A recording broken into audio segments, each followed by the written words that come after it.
Visakha steel ప్లాంట్లో ఘోర ప్రమాదం జరిగింది. ప్రమాదంలో 8 మంది కార్మికులు అక్కడికక్కడే మృతి చెందారు. మరికొందరికి తీవ్ర గాయాలయ్యాయి.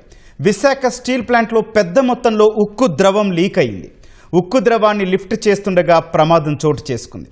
స్టీల్ ప్లాంట్లోని SMS2 STC3 హీట్ FGలో ఈ ఘటన జరిగింది.